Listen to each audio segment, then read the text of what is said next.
Hi, this is Andy.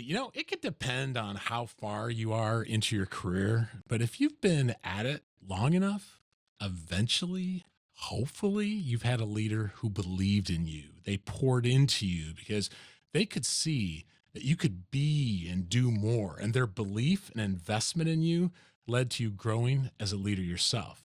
And it's probably fair to say, unfortunately, that many of us have had bad leaders as well, or perhaps just let's call them common leaders. Not extraordinary, but not terrible either. The world's filled with leaders who eventually settle for the status quo, just trying to keep their heads above the water of increasing demands and uncertainties of our time. Now, I know because you listen to this podcast that you're not one who just likes to settle for okay. You're trying to accelerate your ability to lead and deliver. Perhaps we could say that you're not wanting common greatness, you're striving for uncommon greatness. And I use that terminology because we're joined today by Mark Miller, author of the book Uncommon Greatness: 5 Fundamentals to Transform Your Leadership. This is Mark's 12th book, and I got to tell you, it's a good read. It's completely relevant for those of us responsible for leading teams and projects. In many ways, project managers are asked to be uncommon leaders. We're asked to zero in on the signal from all the noise about what needs to be done, put together plans based on assumptions, foster relationships with stakeholders, engage our teams so that we can deliver. I got to tell you, that's at least 3 or maybe even 4 of the fundamentals right there. This is a practical discussion with a guy that I've learned to deeply admire, and I can't wait to share this conversation with you. Hey, quick note, I want to invite you to join our Lead 52 family. It's a global group of, dare I say, uncommon leaders who are committed to transforming our ability to lead and deliver. It's 52 weeks of leadership learning delivered right to your inbox, taking less than 5 minutes a week, and it's all for free. Learn more and sign up at getlead52.com. Thanks. Let's jump into today's discussion with Mark about his book, Uncommon Greatness. Hey, Mark, thank you for joining us on the People and Projects podcast. Thanks for the opportunity. Oh, yeah. Okay, so we're going to talk about ideas from the book in just a bit, but I'd love to learn more about your backstory because it's a great one. Long before you were an accomplished author, certainly before you became VP of High Performance Leadership at Chick-fil-A, even before you were the 16th corporate employee, and let's go even before you were an hourly worker at a store before quitting that, okay? Before all that, you were a kid in a school that was on a vocational track, not on a college-bound track. So can you think of anything from maybe your family culture or your early experiences growing up that influenced you positively and maybe negatively about what it meant to be a leader? Wow. Okay. So I want to hit that from 2 different angles. I want to give a little more texture to what you just described. Yeah. My school, this was a long time ago, but we were part of what I later learned was a social experiment, which is the kind of thing that you actually hear going on today in China and other places where they test young people and they pick a track for them. And so I don't remember how old I was, 12, 14 years old. I took a test and got my results back and they said, "You're not going to college." And I said, "Okay, what am I going to do?" They said, "You can either become an aircraft mechanic, an auto mechanic, a draftsman, or there was some other something." And I said, "What's a draftsman?" They said, "Draftsman draw." And I said, "I love to draw." And they said, "Great, then you'll be a draftsman."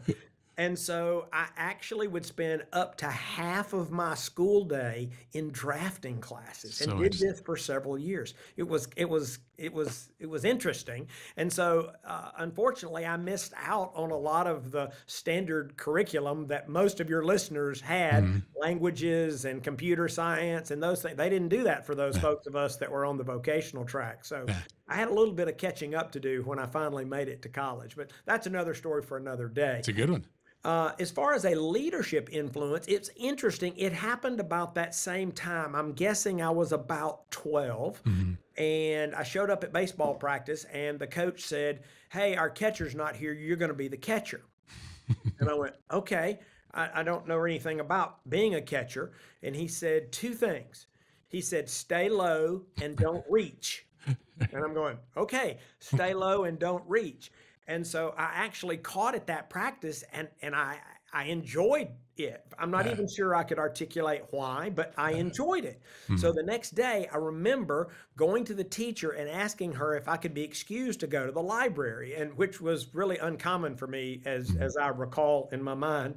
And she said, "Why would you want to go to the library?"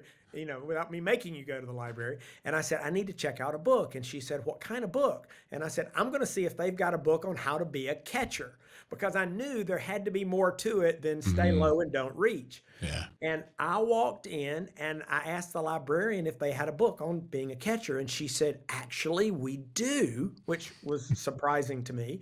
Yeah. And some will remember the name Johnny Bench, Sure. the Hall of Fame All-Star catcher for the Cincinnati Reds. He had just written a book about catching. And I remember checking it out, and I opened it up, and it started by saying, you are the leader of your team. Mm. And he said, I'm going to tell you how to be that leader. So my first leadership book was as a kid, and I'm trying to learn to be a catcher, and I began to do the things that Johnny was coaching me to do, and I actually saw other kids responding to my leadership. Isn't that great? It was You know, great. it's almost like a good proxy for, hey, someone resigned. You're the manager now. Exactly. Stay Exactly. low and don't reach. Yeah. Exactly.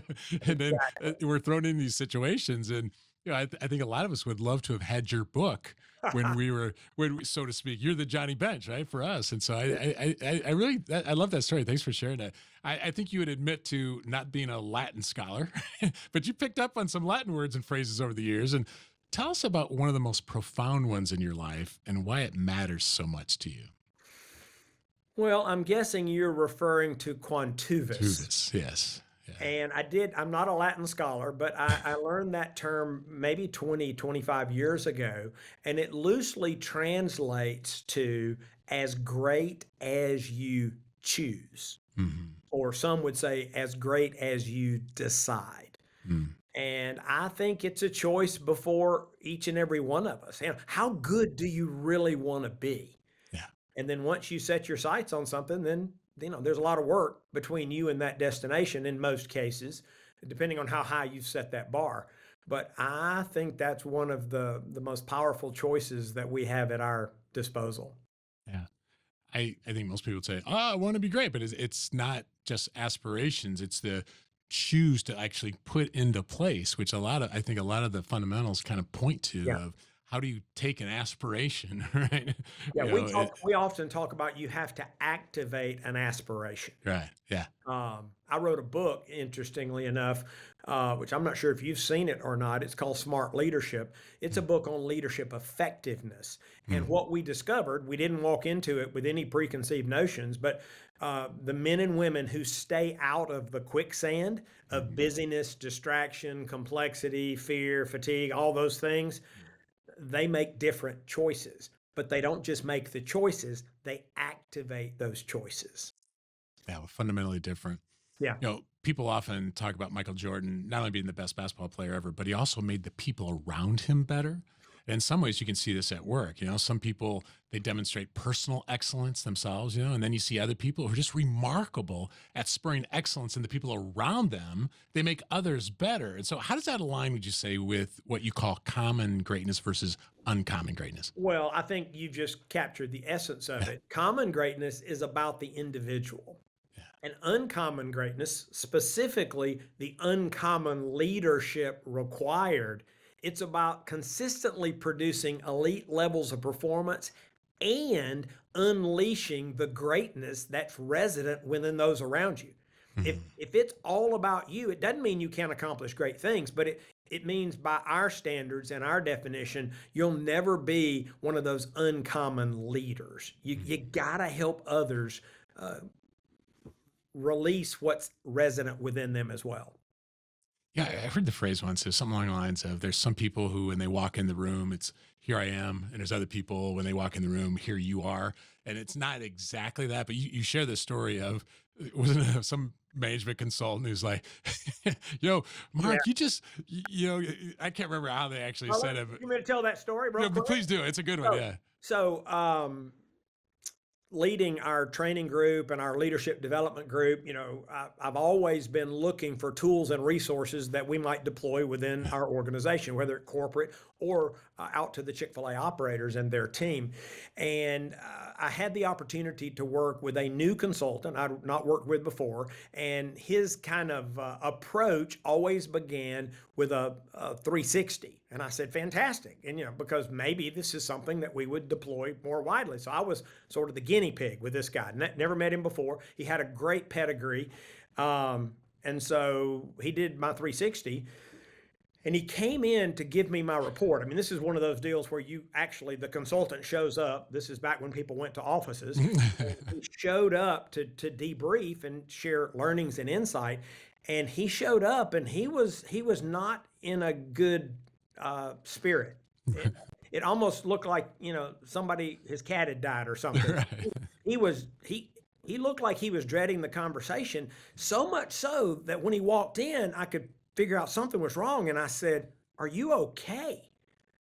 And he kind of hung his head and he said, "It's about your results." And I went, "Okay, well, have a seat."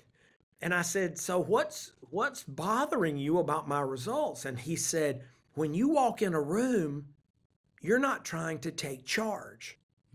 I said, "Correct." Ding. And he said, "Well, that's what leaders do." And I said, "Well, based on your paradigm, that's what leaders do." I said, "When I walk in a room, I'm trying to figure out how I can add the most value. And sometimes that is to take charge, and sometimes it's to take out the trash." And that guy, from my perspective, never got it. He's trying to help leaders pursue common greatness. Right. And I don't hold him, liable for that. It's just he doesn't see the world the way I see it. He's trying to help men and women elevate themselves, and I'm trying to figure out how to elevate others. And what I took from the book is it's not like we're not saying don't work on personal excellence. It's don't just work on personal excellence, right? I mean, that's really the idea. Yeah, it's the Uh, springboard, right? It's what gives you the credibility, the expertise, the judgment, the wisdom, and the moral authority to call others up, right? You don't want to call them out, you want to call them up. Right. Well, if you're a slacker and if you don't demonstrate personal excellence, then nobody's going to follow you. Yeah, yeah, no doubt. I was impressed by a very extensive research process that you and your team used. You identified 5 fundamentals of uncommon leadership, and listeners need to get a copy of the book. We're not going to go through all of them. I'd like to touch on a few of them, though. So Sure. let's start with the first one: see the future. This is kind of an odd way of saying it, Mark, but what does see the future not mean, if you don't mind? And then how would you describe what it is? See the future is not about certainty. Mhm. And I think some leaders will fall into a trap of providing certainty Yeah, when all we can really provide is clarity. yeah, Now, let me say this. I think you can provide certainty on a couple things. You can provide certainty on intention and effort. But if we're not careful, we'll fall into that trap of providing certainty that is not ours to provide. And I ran into this as a leader. I remember I've probably done it more than once, but I remember one specifically. A woman on my team walked into the office and she said, "You lied to us." And I said, "Well, good afternoon." Like, right. I okay, like to start with hi. come on in. Let's have a seat. Tell me what you. And she said, "Well, you said X, Y, Z, and that's not what happened." Well, she was right. I Mhm. mean, I don't know that I would have framed her conclusion, but I had Right. said what she said I said, Mhm. and I said, "I want to ask for your forgiveness." I said, what you heard was my optimism, and I overreached and I overstated. And you are correct. What I said would happen did not happen. And I had to begin that day rebuilding trust with that woman and with the rest of the team. And I had to go to the team and go, "Look, I said XYZ and that didn't happen, and that's on me." Mhm. So see the future is not about certainty, but it is about clarity. And it's about what is it we're trying to accomplish? What is it we're trying to achieve? who are we trying to become? You're answering all of the questions of that nature because leadership always begins with a picture of the future. If you're not pursuing something, then I would argue by definition you're not leading. Now, we could debate, are you managing? Maybe. You may not be doing anything except filling a seat either, Mm. right? Right. But leaders pursue. They pursue a preferred future, and they're the ones that have the opportunity and the responsibility to articulate it for others. And then the rest of the leadership journey is about rallying people to join you to make that aspiration a reality. Because when you see it, it's not true. It's Yeah. it's Right. aspirational, right? Right. It's Right. Right. it's a preferred future, but it's not yet reality. I just think project managers can relate to what you're saying because I think sometimes, like when I first saw See the Future, I thought, oh man, there's so much uncertainty going on. But you use some terminology. I seem to call something like you weave the threads of what we know to be true, because some things are more knowable than others, like you said, and then what we want to be true, which project managers do, like based on these assumptions, we're Mhm. going to go forward this plan, but they are assumptions. And so we have to continually vet them out and things like that. I think that's aligned with what you're talking about with See the Future. Right? Absolutely. Yeah. Absolutely. Yeah, for Yeah. sure. For Yeah. sure. Now there's like I mentioned, there's so much uncertainty about the future. It just feels like there's this gravitational pull to the present, just reacting to what's in front of us instead of looking further down the road. So can you think of some things that you and your teams do to try to see the future despite the uncertainties that we're talking about? Well, we do a lot. And you and I talked before we Hmm. went on air about we read, we Yeah. study, we listen, we talk with people in Yeah. our industry, we talk with people outside our industry. We dedicate time to trying to determine what are those near-term obstacles, barriers, and hurdles that we think our leaders may encounter, and by extension, leaders around the world. You mentioned we've done 12 books over the last 25 years. Every one of those, with two exceptions, grew out of what we believed was a near term challenge, obstacle, barrier, or opportunity. Give you an example. We did a book called Culture Rules, and I think it illustrates this well because we had been talking to leaders about future concerns and future opportunities, and we had begun to hear the word culture more and more, but That's interesting. that wasn't the trigger for us. In many instances, when we talked to leaders about some of these things they could see on the horizon, they didn't say culture, but you only had to pull back one layer to Mm. realize, oh, that's a culture issue. And so we went to work on what's our point of view, what can we help leaders do that is approachable and is actionable to help them create the culture that they're trying to create. And we've done that process over and over and over for 25 years. But there's an intentionality that I guess Right. I'm trying to get at with Yeah. all of this. We're not reading just for reading's sake. We're not talking just for talking's sake or listening just for listening's sake. It's Mhm. we're actually trying to see the future. Yeah.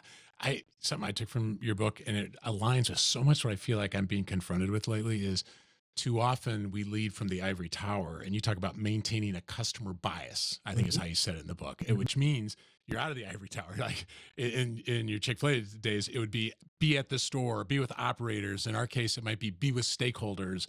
Yeah. You talked about listen actively or listen broadly and proactively, I believe, which I think you illustrated with what you said there. Yeah, yeah. It go to the field. Yeah. I mean, Yeah. go to where the customer is, Hmm.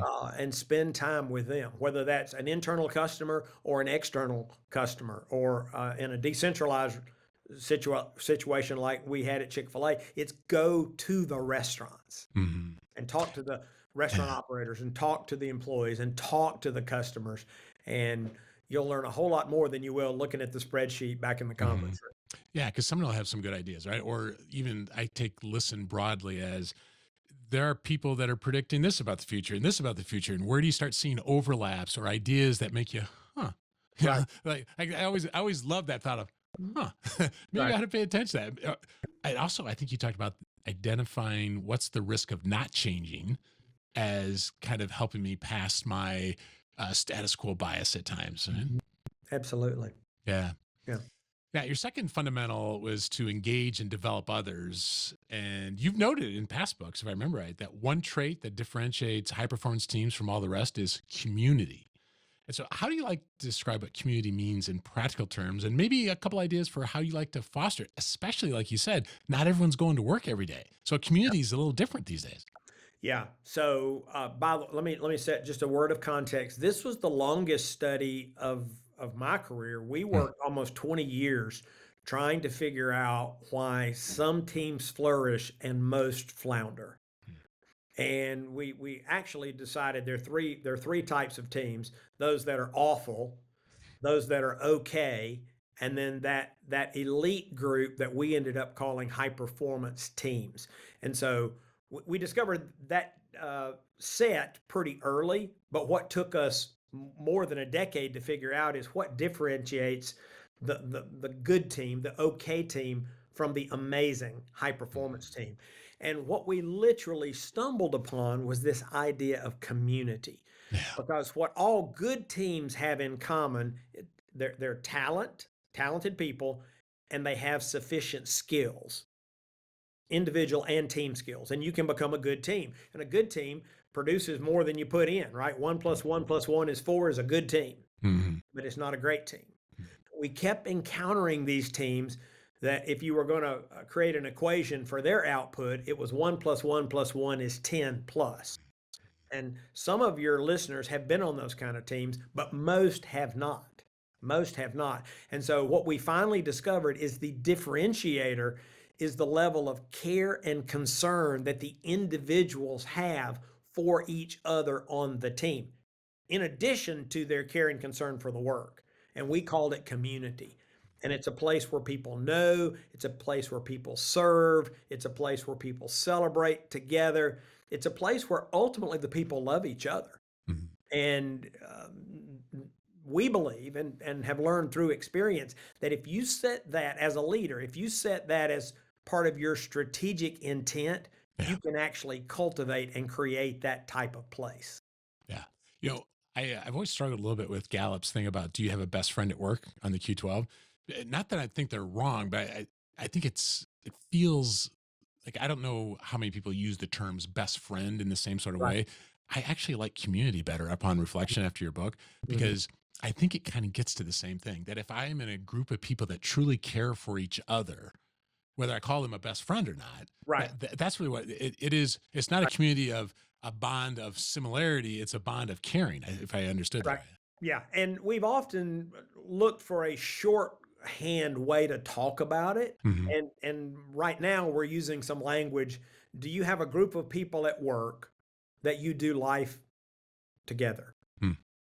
In addition to the work, do you do life Hmm. together? Do you celebrate the milestones in somebody's life? Do you get excited when their kid gets accepted to college? Do you throw a party when somebody finishes, some major accomplishment in their life? They run their first marathon. Do you? That's doing life together. Yeah. That's not just doing the work. And again, you can cultivate that, but you've got to be intentional. You've got to be strategic, and you've got to be diligent. Community is built over time, and it's cumulative. Yeah. And so each and every one of those opportunities, do you attend a funeral of a relative of someone on the team? Do you go to a wedding of one of the children of somebody on your team? Do you go to a ball game? These things over time, in and of themselves, they're actually insignificant. But Hmm. taken together, you began to create this bond, and it's evident in all of the best teams in the history of the world. They've all Yeah. had this. Yeah. I can relate to it. I do think the virtual work dynamic is makes some of this, but many of the things you said you could still do. Yes. There's an element of celebration. It just might look a little different. And if the person just works from home, but they're in the same geographic area, you could go to that wedding or funeral and things like that. Yeah. If they are across a country or an ocean, that might be a little bit more difficult. But any Well, tips regarding yeah, that? I just want to acknowledge and honor what you just said. I believe the virtual world, the hybrid world that we're living in, makes it harder to lead well. Mm, And right. I think I would put myself first in line trying to figure it out, trying Mhm. to navigate when so many of your interactions may be like what we're doing here today. Hmm. Um, Now, I would argue that it is still doable. Yeah.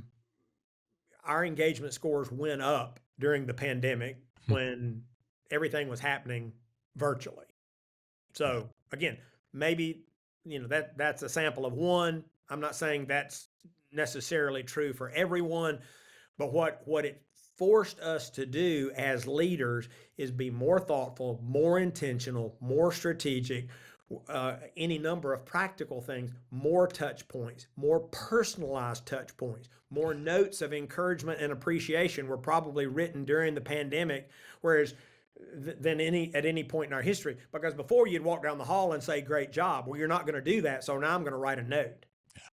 And Yeah. our communication frequency went up, the personalization went up, the offline as well as online communications went up. We tried to decentralize, if that's the right word. We decentralized decision making. We're not going to be Mm. in a room as much where we can sit here and debate and have a consensus. Yeah, you can do that on video, but we all know that's hard.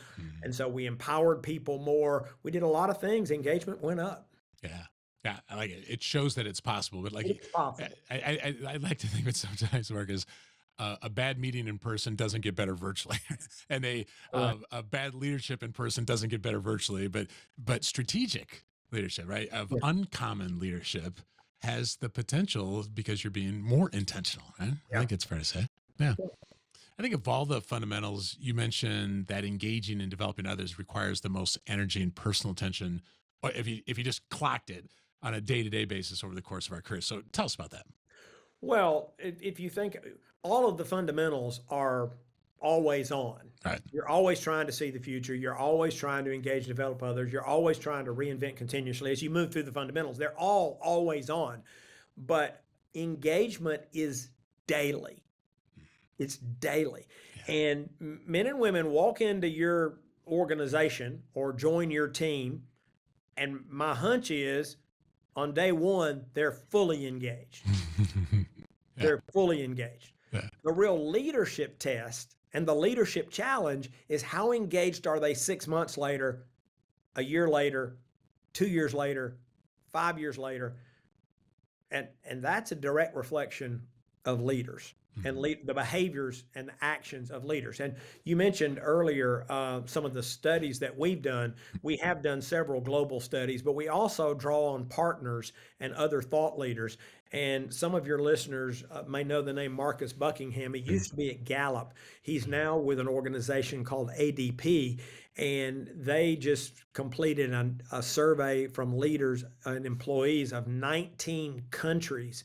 And they found that globally, only 15% of folks are fully engaged at work. Now, the reason I mention that is some people say that is an indictment on the global workforce. I say no, it's an indictment on global leaders. Leaders leaders are responsible for the engagement of their people. It's a direct reflection of the things we do and the things we don't do, which is back to your question. Why does it require so much time? Because it's it's something you got to work on all the time. And different people are engaged in different ways, which is Mhm. Yeah. unfortunate from an efficiency standpoint, Sure. but something as simple as recognition. It's like, well, it's really affirmation is what you're after. Mhm. Recognition tends to be a one size fits all. Affirmation is about the individual. Some want an encouraging word. Some want public recognition. Some want a trophy. Some want a day off. Some want a check. And you got to figure that out as a leader. And that's why it takes so much time in this engage and develop others fundamental. And the picture that you've mentioned already here and in the book, it's like almost like the small deposits that have compounded. It's like compounded interest, right? The it's the little things that we do, just little things we can do that make people feel like, oh, so they think I'm just a resource. Like project managers often will say, oh, they're I need two resources. It's almost like we aren't doing these little things that help people realize, no, they're humans, they're people. Well, how can I invest to make sure they don't feel like a resource today, and that compounds over time. Sure does. Yeah. Yeah. So let me just say this, Mark. I mean, you've accomplished so much in this life. If you wanted to, you could just plant yourself on a beach and retire. Okay. So I thought about that when reading about the fundamental reinvent continuously. Like, what is it that keeps you in the game, and how do you try to continue to reinvent yourself? Okay. So I'll take you back to 1979. Many of your Hmm. listeners were not born at that point. I understand that. So just bear with me for a second. Yeah. I had joined the corporate staff of Chick-fil-A, and I started in the warehouse in the mailroom. And about 6 months later, I came out of that job and started what is today corporate communications, which makes no sense. I was Right. 19 years old, going to school at night to try and get an education. Right. And my boss came in, and I thought I was in trouble. I didn't know, but he came in, and he could probably sense my anxiety, and he said, "Hey, I just want to talk. I just want to talk." And I said, "Okay, what do you want to talk about?" And he said, "I want to explain to you the way the world works."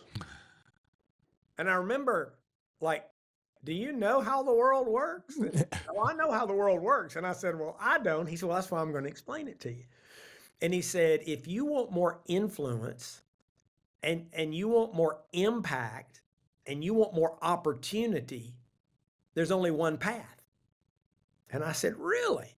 He said, "Yeah." I said, "Okay, say all that again. I'm just a kid." And I'm going, he said, "If you want more influence, you want more impact, and you want more opportunity, there's only one path." I said, "Well, what's the path?"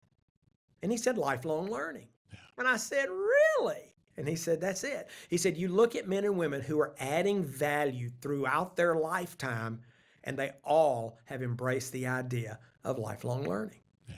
Now, that may not strike anybody listening as a revelation, but it was for me. And my parents wish that I had had this conversation with my supervisor when I was younger, because I was an awful student. Mm. But that day, I said, "I want more influence, and I want more impact, and I want more opportunity. And so I'm going to sign up for lifelong learning." Yeah. Now, I had somebody challenge me one day. They said, "Well, that's probably easy for you." I was telling this story, and I said, "Why would you say it's easy?" And Yeah. they said, "I bet you're a learner." And they were Mm. referencing the strength finders, the list of however many 32, 34 strengths, and you Yeah. take the test and it tells you what you're good at. And I said, "No, learner is one of those 30 some odd attributes." And I said, "No, learning's not my top five. It's not my top 10. I don't think it's in my top 20. Mm. And they said, "Well, that's odd." I said, "Well, why is it odd?" They said, "Well, you act like a learner." I said, "Well, didn't you hear what I just said? I made a decision in 1979 that I wanted more influence, I wanted more impact, and I wanted more opportunity. And so I'm just living a life that tries to make that decision a daily reality." And so I'm still on that journey. I just updated my 30-year plan, and finished my annual plan for 2025. And yeah, I I'm gonna love it. keep trying to add value. So Yeah. I think this is the path. I think that's a question you even ask in the book, back at that management consultant story of what you try to do is whatever the context is, how can I add value? And like you said, that might be taking the lead or taking out the garbage, right? I mean, how can I add value? And that doesn't go away with turning a certain age, right? Right. Or getting a certain balance in a retirement fund. Yeah. It's And how can I add learning, value? learning helps prepare me to add more value. Right. And so it makes perfect sense to me now. In Yeah. 1979, I kind of took it on faith, Yeah. but having lived that journey now for over 40 years, it's like, yeah, yeah, Yeah. it makes perfect sense. This is an exaggeration, but you hear the phrase sometimes that you meet somebody who says, "I got 20 years of experience, but it's 1 year repeated 20 times." That it's an exaggeration, but it's one of those things that let's never be that person, right? Mm-mm. That we can say in this last month, here's something I learned, right? Well, Uh, yeah, I would take you a step further on that. What did you learn today? there you go. I like it. What did you learn today? Yeah. Yeah. It's a good challenge, right? Yeah. That is a good challenge. It's like the exercise you had in the book of somebody who said they tried to come up with 10 ideas every day, and a lot of them were bad, but every once in a while there was a good one, right? Mhm. Yeah. Yep, Yeah. yep, yep, yep, yep. All right. So we barely touched on the fundamentals in your book, but let me end with this. We have a lot of parents who listen to the podcast. Can you think of a couple ideas from Uncommon Greatness that parents could apply as they seek to develop future leaders? Wow. Okay, nothing like an easy question to end Yeah. our time. Do you want to call Donna in to answer this one for you? Wow. I think you can actually follow the fundamentals. Yeah, that's what I think. Yeah. When you think about seeing the future, now I think we've all got to be careful. Well, at least depending on your personality and temperament, I don't think any of us, well, let me speak for myself. I'm not trying to create children who are a mini me. Right. However, Donna and I decided, my wife's Donna, we decided early about some of the attributes and characteristics that we wanted to imbue Hmm. our oldest son with. Yeah. And we began talking about those things. Even when he was playing athletics as a little kid, I would always tell him before he went on the field to play hard and have fun. Play hard and have fun. Play hard and have fun. I probably told him that 10,000 times during his life. Yeah. And he's now a global leader and my hero, and I want to be like him when I grow up, right? And there were other character traits that we were intentional in trying to instill in him, which is an exercise in seeing the future. What Mhm. kind of human do we want him to be in the future? Yeah. And I think the engage and develop others. I mean, we could walk through all of the Right. fundamentals, I think so. but Yeah. let's talk about the development side of that. I started taking him to conferences. I had him on stage presenting to a group of adults when he was 12, where I'm leading a workshop and I had him come up and do an activity and an exercise with the group. Yeah. Again, taking him to leadership conferences as a high school kid. Now, tell some folks there was a downside to being my son. I got it. But teaching him memory techniques as a 12 and 14-year-old because I knew that would serve him. When he wanted a job as a teenager, my wife and I said, we'll give you a job and it's going to be reading books. And the deal was I'd pick a book and she'd pick a book, and I'm picking leadership books and she's picking classics.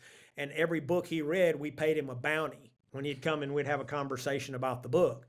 So just that, engage and develop. We said, how can we develop this young person to be the human that we believe he can be in the future? So I would tell somebody who's trying to apply these fundamentals to parenting just to walk right through all 5 of them. And I Yeah. think there'll be a direct application for each and every one. Oh, sure. I mean, yeah, I'll find like lead with the heart, right? All of this applies for sure, And for those listening, like I said, you've only gotten a brief taste of what's in this book. To learn more, get a copy of Uncommon Greatness. I put links to the book and the book's website in the show notes for this podcast. So, hey, Mark, thank you for joining us on the People and Projects podcast. It's been my pleasure.